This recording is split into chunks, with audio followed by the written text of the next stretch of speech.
Hello and welcome to another Grand Arena Championship. I'm Heathen13 and this is Season 18, Week 1, Round 2. After facing a tough defense in Round 1, I think I'm going to be up against an even tougher defense here in Round 2.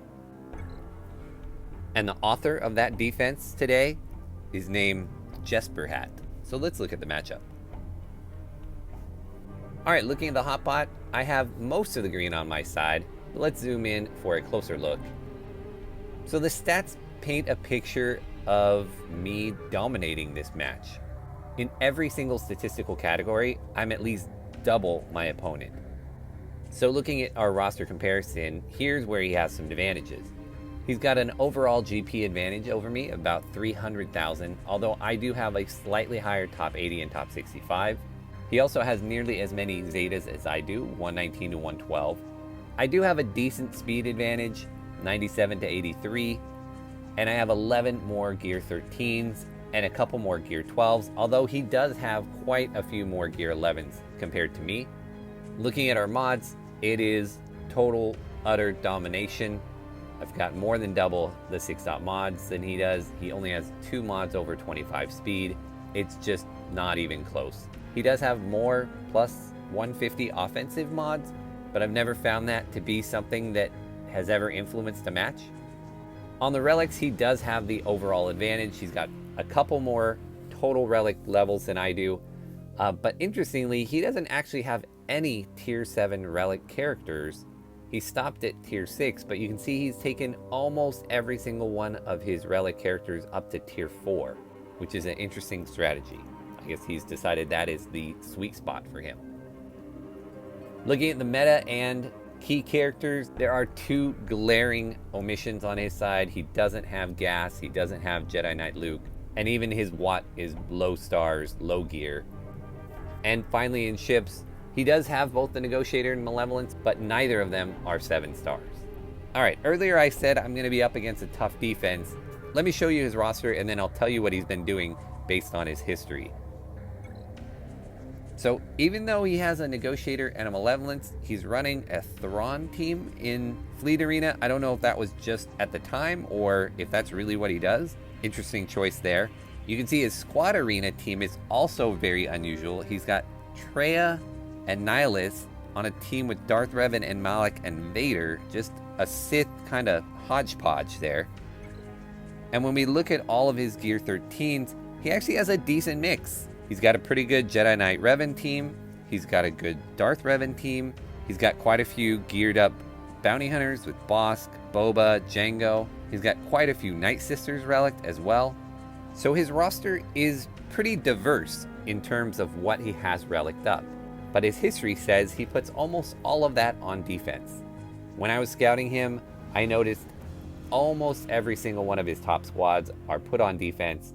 And so I held a little bit more back for my offense this time to try to ensure that I can get through it. And having said that, looking at it now on the field, it's pretty daunting. So let's take a look at that. As you can see, we have just over an hour left in the attack phase, and my opponent hasn't gone yet. He generally does attack in the last hour when he does. For defense, I pulled some teams off of my defense, so it looks a little different than normal. I put Night Sisters here on defense because he doesn't have a good Grievous squad. I put Padme is still on defense, but this time I cycled in Jedi Knight Revan. Down here below, I kept CLS on defense with Chupio, but I moved my Dooku squad from the back to the front. And I put Grievous as my Peekaboo squad in the back instead of Darth Revan because I needed to save Darth Revan for offense. And then Mon Mothma is here. So my defense is a little weaker than normal. Also in the back for ships, I put Home One and Thrawn. I saved both my Get To ships for offense this time, even though I'm not sure that that was necessary. Alright, defensive wise, I'm up against his Jedi Knight Revan, his Padme, and his Geos. Everything here looks pretty tough, except for the Geos. It's interesting, he's got his Soldier relic up, and his Spy is Gear 11. And then down below, he's got his Darth Revan team, and he's also got a almost completely reliced up Night Sister squad. So I'm facing quite a few tough teams here, and I have a plan. I think it should work. I saved a little extra in reserve in case something goes wrong, but we'll see if we can get through these even somewhat efficiently. As always, we will start down here on the bottom. I'll start with his Darth Revan squad. I'm going to go with a mirror match on that. My Darth Revan is faster than his, so I'm hoping that this goes smoothly. It's been a while since I've done just a straight Darth Revan counter mirror match. So we'll start off with that, and then we will get the fear on everybody. And unfortunately, we have to kill Sith Empire Trooper here first, but he is really low gear, so that so far is so good. Get the lightning going, and did it stick on anybody? Not on a single person. But we are stuck, so let's just go ahead and hit him. Ouch, ouch. So this isn't going as well as I would have liked. Let's go ahead and drain there, and let's hit her before she goes again. And let's take him out. So this didn't go terribly, I guess. I'm gonna win, but terrible banners.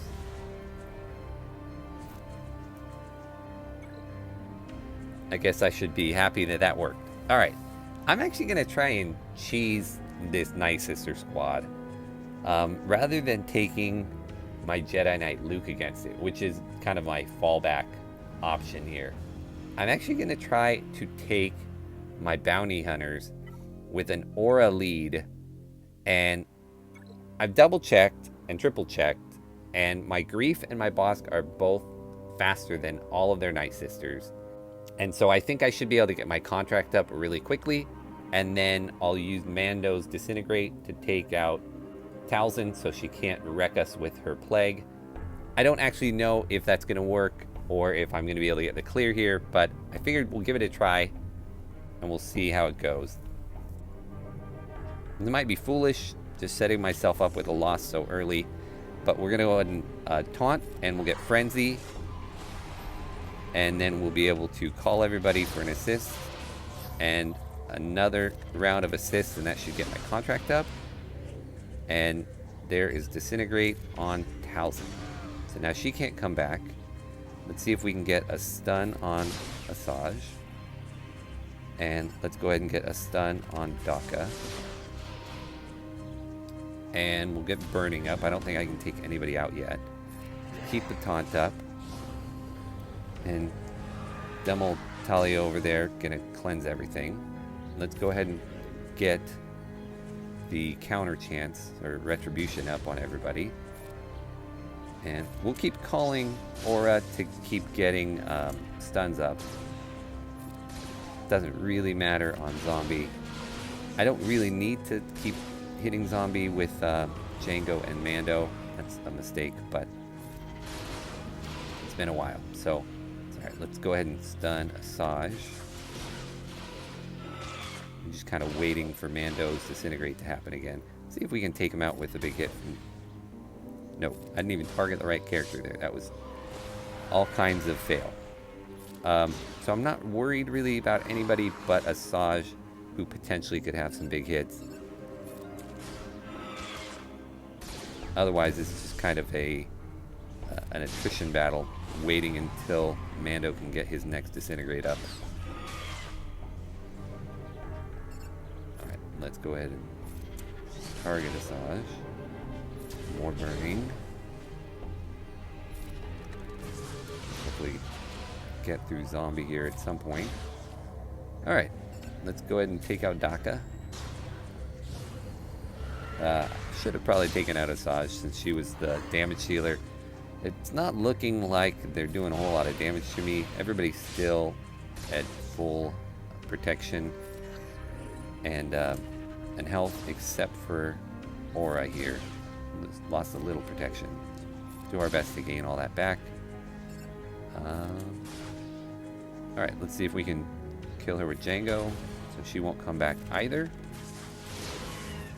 And now we just have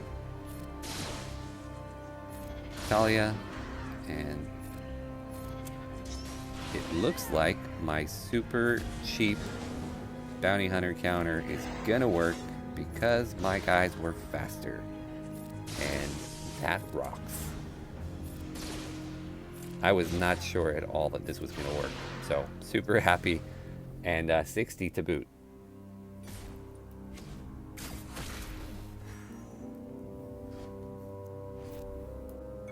Alright, let's see what he put in back. I'm not expecting a whole lot, but you never know. Clones that are pretty low in gear, and Phoenix. So let's go back to the front. I think now that that bounty hunter counter works, I actually have too much for offense. So we'll go through these squads, get them down, and try not to leave too much on the bench. We will go after Jedi Knight Revan first, and I'm going to bring in gas for that. We'll bring the whole crew. And get tenacity up. And we will put the turret on Rex. And actually, we don't have to go after Jolie. I always forget that when you're doing gas, you are gonna deny all their revives anyway. So they're gonna get Savior, and then that's it. So they marked Arc over there. Great, doesn't matter. So this should proc Savior. And now we can just kill them and they'll be gone forever. So there she goes. Jolie will waste a revive here in a moment, but it's not going to matter.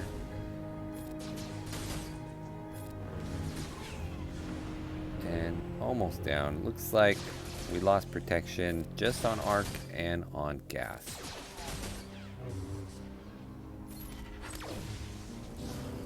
So that should be, what, a 58? Alright, which leads us to Geos, and we will do Vader here. How much we want to take with Vader is the question. Originally, I thought I was going to need to use my Jedi Knight Luke on the Night Sisters, which meant I was going to have to Traya the Padme team. You know what, let's do that first. Let's go ahead and do Padme first, and we'll bring in Jedi Knight Luke on that. And I think we can just 4-man it. And then that way I know I can use Thrawn with the I can use Thrawn with Vader. And so it's just a matter of time here. That was a bummer. So we will just go ahead and stun everybody. This feels like it's almost a Jedi Knight Luke solo, but... And heck, if this goes wrong and I've totally overestimated what my Jedi Knight Luke can do, then I will have egg in my face. But the thing is with this particular Padme is it doesn't have GK, so there is no tank. And the Jedi Knight Anakin is only gear 12. And wow, I spoke too soon. Alright, well, let's bring in Traya. That was embarrassing, to say the least. Woo! And let's bring in Thrawn.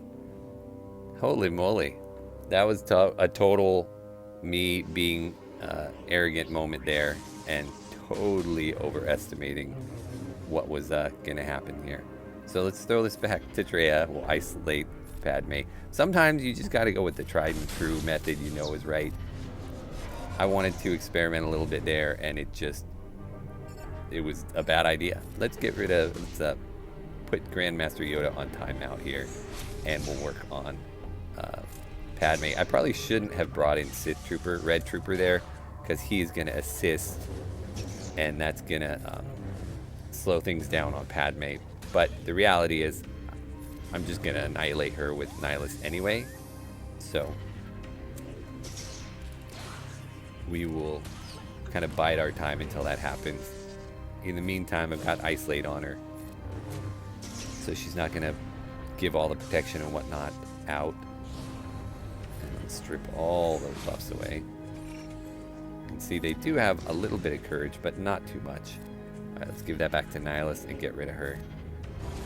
And now, everything should fall apart for them. Yeah, wow, that was embarrassing with the Jedi Knight Luke.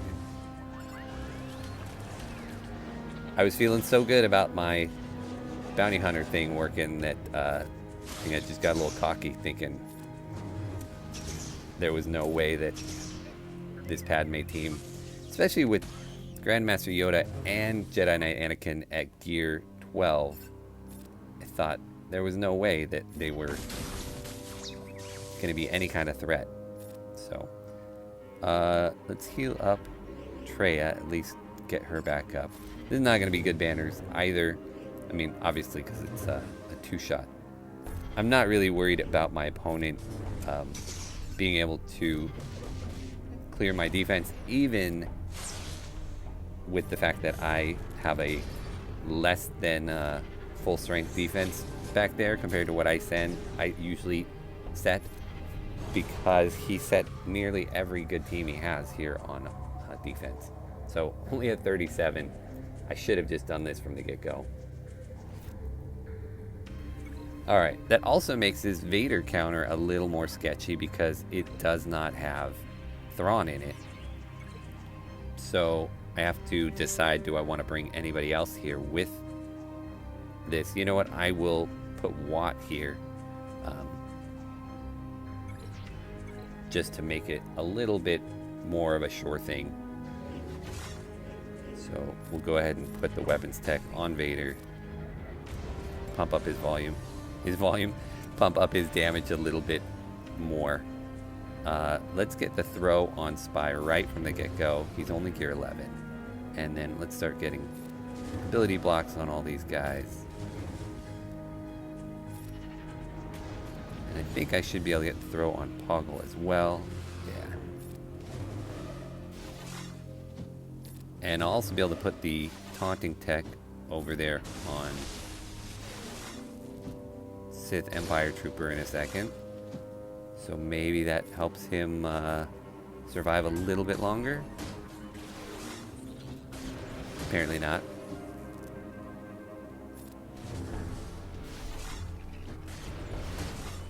Well, that's fine. This is mostly a Vader show anyway. So now we can get rid of the Alpha. And that's all she wrote. So, rip efficiency here on this battle, in this match, but it is what it is. So we've got the Malevolence, and we've got a Thrawn Empire-ish team. So this Thrawn team is actually his arena team, which is kind of interesting. But we're going to take Negotiator here, and then we'll go with Malevolence on his arena squad. I think we'll do the kind of standard, and I don't think I need everybody. I think that's going to be enough. We'll gain a couple banners back here after the abysmal ground game. Let's just see if we can get out Spy right from the get-go. Nice.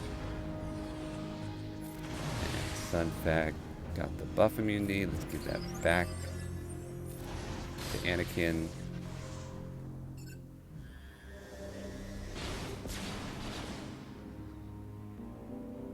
And they haven't put any kind of buzz droids or anything on us, so let's just bring in Ahsoka for a big hit. And Sunfac just needs to go down, and we'll be done. Stun them. Finally, a couple buzz droids, but too late.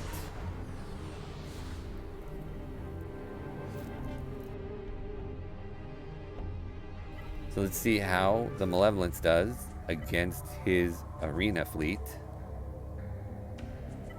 I would assume it will go well. I think I'm just going with that. Yeah, I will tempt the fates a little bit and go undersize again. And let's see if we can get crew out of here. We got the taunt up, which is fine. Let's go ahead and clear that off of him. And then we will send the buzz droids on everybody. Crew gone. Get the stun there. And we'll get some buzzies up on Bosk.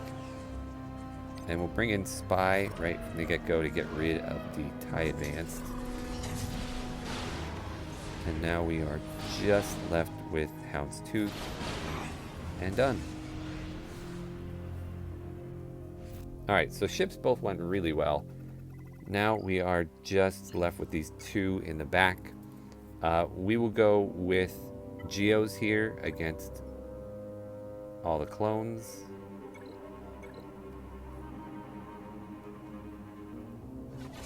And he does have all the requisite Zetas, so we do need to make sure we're getting 5s out of there first.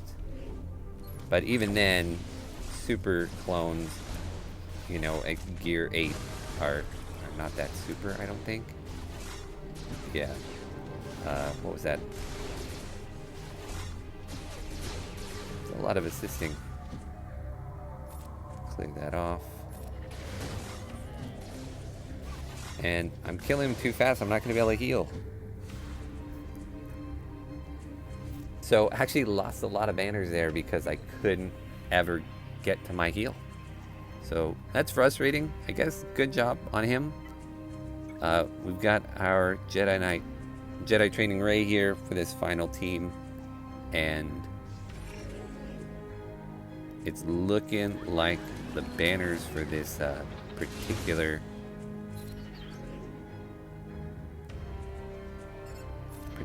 matches are going to be really poor, honestly. You know what I need to do here is I should have from the get-go put up the stealth so they couldn't do all of their counterattacking shenanigans. So let's do that. And now we can attack with impunity and not get stuck getting counterattacked.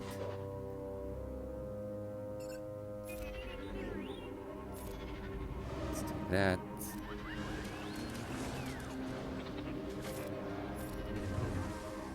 So yeah, this was never going to be in question, but again, stealing banners because of me not really thinking about the mechanics well enough and not having enough time to stall to get stuff back. But in this case, it worked out. Alright, so there are my attacks, and not a great score. 2094. He has already started to go, and so I'm going to sit here and watch his attacks. There's only 30 minutes left. I'll let you know how they turn out. If he one-shots the board, he wins, because I dropped that battle with Jedi Knight Luke. So we'll see if my arrogance there cost me this battle. Alright, I'm back, and as you can see, there's still a couple minutes left of the attack phase to go, but this one is over. My opponent was only able to clear one zone. He came in and got my CLS team down, got 51 banners for that, was able to get Dooku down as well, and only got a 53 on that. And then he went to the back, and actually Mon Mothma got a hold. So that's a team I don't normally put on defense because I don't think it's that strong, but got a hold this time. And then he went up top and again went after the weakest squad here, which was my Night Sisters. Again, a team I normally keep for offense, and wasn't able to get a clear on that as well. So again, like I said before, he just put basically every one of his good teams on defense, never gave himself even a chance to clear. And so that is going to do it. 2094 to 1114. I want to thank Jesper Hat for the match. His defense was tough, and it definitely taught me a lesson in not getting overconfident. So thank you for that. I want to thank you all for watching, and I will see you again in next round.